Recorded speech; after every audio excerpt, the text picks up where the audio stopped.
और चले। तो मैं कह रहा था यही सुखदेव जी ने। तो सुखदेव जी महाराज जैसे उनका जन्म हुआ, ना माता को देखा ना पिता को देखा, सीधा जंगल का रास्ता दे दिया।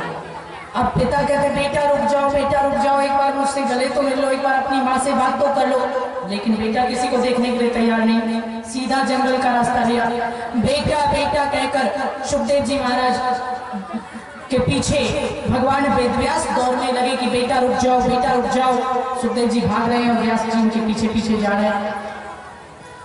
जैसे ही व्यास जी पीछे पीछे चल रहे थे, जंगल में एक वृक्ष था, वृक्ष से एक फल गिरा। गिरते हुए फल ने आवाज दी, वृक्ष के पत्तों ने आवाज दी, ठहरिए मुनिवर, आप जैसा महान ऋषि, आप जैसा मुनि, दुनिया को सिखाने वाला खुद ही अगर पुत्र मोह में अंधा हो जाए, खुद ही अगर बेटे के पीछे पागल हो जाए तो दुनिया का क्या होगा। आपने 4 वेद 18 पुराण बना दिए, लेकिन स्वयं भी आप माया मोह के बंधन से मुक्त नहीं हो पाए। मुनिवर, आपसे अच्छे तो हम पेड़ पौधे हैं। क्यों अच्छे हैं? क्योंकि हम अपना बेटा दूसरों को देते हैं। यानी वृक्ष में जब फल लगता है, आपने देखा होगा, पेड़ पौधे में जब फल लगता है तो पेड़ अपना फल खुद नहीं खाता है, वो हमें दे देता है खाने के लिए। कोई भी पेड़ अपना फल खुद खाता है? नहीं। हर पेड़ का फल हम खाते हैं और हम उससे आनंद लेते हैं। वृक्षों ने व्यास जी से कहा, हम पेड़ पौधे हैं जो अपना बेटा, पौधा अपना फूल और पेड़ अपना फल, ये दोनों अपना अपना बेटा संसार को दान कर देता है, दूसरों को दान कर देता है। तो पेड़ पौधों ने व्यास जी को शिक्षा दी, मुनिवर, आप मनुष्य होकर भी इतने स्वार्थी हैं, अपने बेटे को केवल अपने पास रखना चाहते हैं, और हम पेड़ पौधे होकर भी इतने उदार हैं, इतने दानी हैं, हम अपना बेटा दूसरे को दान कर देते हैं। आपसे अच्छे तो हम पेड़ पौधे हैं, फिर आपकी मनुष्यता और आपका इतना बड़ा ऋषि होना किस काम का। व्यास जी को ठेस लगी, बात तो बिल्कुल ठीक कह रहे हैं, बात तो ये वृक्ष बिल्कुल ठीक कह रहा है। मैं इतना बड़ा ऋषि होकर भी माया से मुक्त नहीं हो पाया, और ये साधारण सा पेड़ पौधा होकर भी माया मोह से मुक्त होकर हम मुझसे ज्यादा महान हैं, क्योंकि ये अपना बेटा दूसरों को दान कर देता है। याद रखिए, भागवत कथा क्या सिखाती है? हर माता पिता को चाहिए आप अपने बेटे को संस्कार दीजिए। याद रखिए,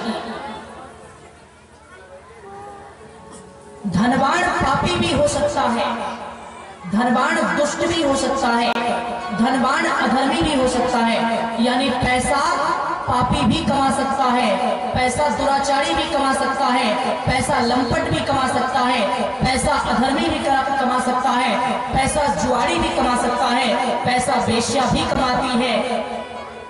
लेकिन याद रखना, धनवान होना अलग बात है और संस्कारवान होना अलग बात है। जीवन में धनवान नहीं, संस्कारवान बनने का प्रयास करो। संस्कार कभी बाजारों में नहीं दिखता। पैसा तो पापी भी कमाता है, पैसा अधर्मी भी कमाता है, पैसा दुष्ट भी कमाता है, पैसा तो वेश्या भी कमा लेती है, लेकिन संस्कार कभी बाजार में नहीं बिकते। तो हर माँ बाप को चाहिए अपने बेटे को, अपने बच्चे को संस्कारवान बनाइए। यदि आपने अपने बेटे को धनवान बना दिया, करोड़ों की प्रॉपर्टी दे दी और वो नालायक निकल गया, तो करोड़ों की प्रॉपर्टी गंवाकर झोपड़ी बना देगा। और यदि आपने बच्चे को संस्कार दे दिया, जिसके पास संस्कार है वो झोपड़ी को भी राजमहल बना लेता है, और जिसके पास संस्कार नहीं है राजमहल को भी खाक करके झोपड़ी बना देता है। रावण का जब संस्कार गिरा, सज्जनों याद रखना, रावण का जब संस्कार गिरा, सोने की लंका जलकर राख हो गई, और विभीषण का जब संस्कार बना तो सोने की लंका का मालिक बन गया। कहने का अर्थ यह है, यही अंतर है धन और संस्कार में। रावण के पास सोने की लंका थी, तीनों लोगों का धन था, रावण से अधिक धनवान ना कोई हुआ, ना कभी कोई हो सकता है।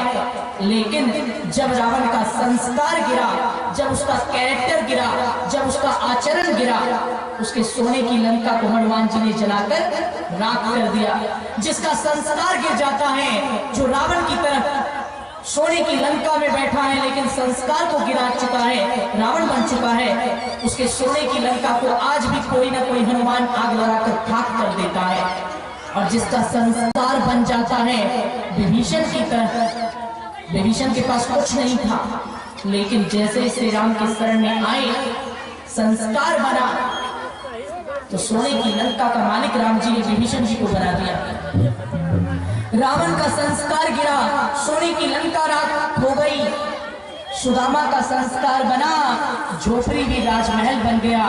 सज्जनों याद रखना, रावण की तरह कभी धनवान मत बनो, वरना आपकी सोने की लंका भी कोई ना कोई हनुमान जला देगा। सुदामा की तरह संस्कारवान बन जाओ, सुदामा की तरह संस्कारवान बन जाओ, आपकी भी झोपड़ी को कोई ना कोई कृष्ण राजमहल बना देगा। आपकी भी झोपड़ी को कोई ना कोई कृष्ण राजमहल बना देगा। रावण की तरह मत बनो, कोई ना कोई हनुमान आपकी सोने की लंका जला देगा। आज भी सुदामा की तरह बन जाओ तो कोई ना कोई कृष्ण आज भी आपकी झोपड़ी को राजमहल बना देगा। सुदामा की तरह हमेशा बनना, रावण की तरह कभी मत बनना। धनवान। इस वीडियो को लाइक करें, हमारे चैनल को सब्सक्राइब कर बेल आइकन जरूर प्रेस करें हमारी न्यू वीडियोस